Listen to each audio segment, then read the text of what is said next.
Thomas Soto, 6h-9h sur Europe 1. Le débrief de la matinale, les temps forts de ce que vous avez entendu ce matin sur Europe 1. Les médecins se lancent aujourd'hui dans une grève à la carte vitale. Et ça ne plaît pas du tout à Laurent Berger, le secrétaire général de la CFDT. Écoutez, il était l'invité de Jean-Pierre Elkabbach pour l'interview politique d'Europe 1 ce matin. Je ne la soutiens pas, tout simplement. Moi, je ne comprends pas aujourd'hui le comportement des syndicats de médecins qui disent, en gros, on veut bloquer la sécurité sociale. Je rappelle que la sécurité sociale, c'est le payeur pour les médecins.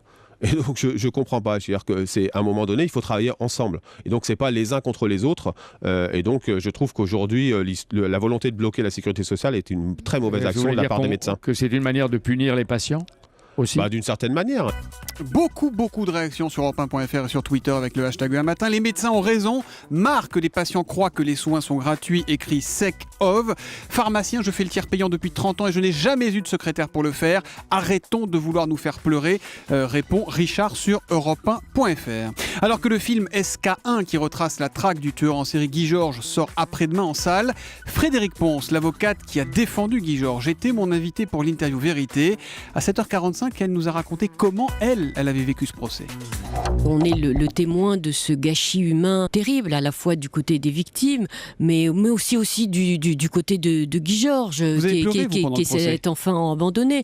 Mais oui, parce que... Vous avez pleuré pourquoi ? Pour le bourreau, pour les victimes ?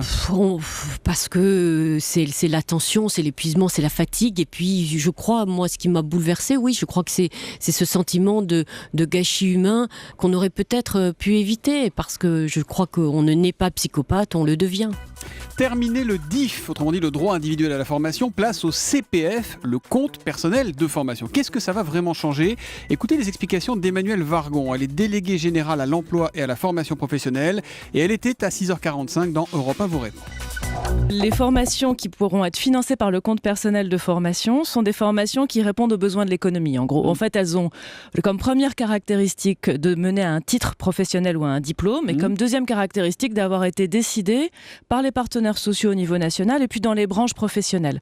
Donc ce sera moins des formations un peu exotiques, ce sera plus des formations métiers. On va trouver soudure, chaudronnerie, on va aussi trouver des choses plus transversales comme la conduite d'engin de chantier par exemple. Les prix dans l'immobilier, particulièrement dans l'ancien, devraient encore baisser. C'est ce que nous vous révélions ce matin.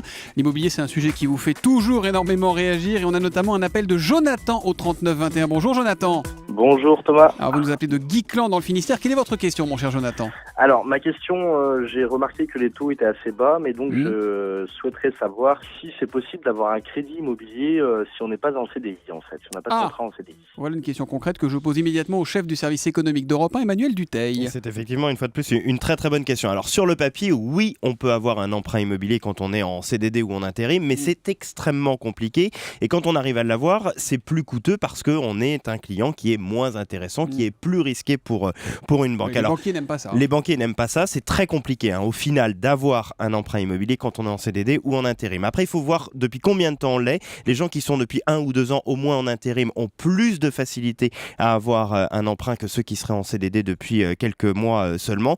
La pérennité également de la visibilité pour le salarié est quelque chose d'important, mais objectivement aujourd'hui c'est quelque chose d'assez compliqué. Il faut avoir un gros apport et un bon garant. Réponse d'Emmanuel Dutheil, chef du service économique d'Europe 1. Et puis on vous parlait du Dakar qui se déroule en Amérique latine. Et bien on a une question d'Hubert à ce sujet. Bonjour Hubert. Bonjour Thomas. Hubert de Saint-Étienne. Quelle est votre question mon cher Hubert ? Alors moi qui aime bien le Dakar, je me demandais si un jour celui-ci pourrait revenir en Afrique.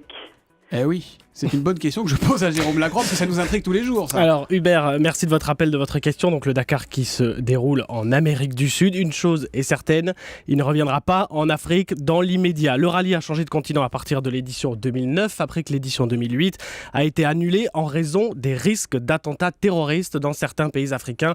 Aujourd'hui, ce risque existe toujours, mais il n'y a pas que cela. C'est également une question financière.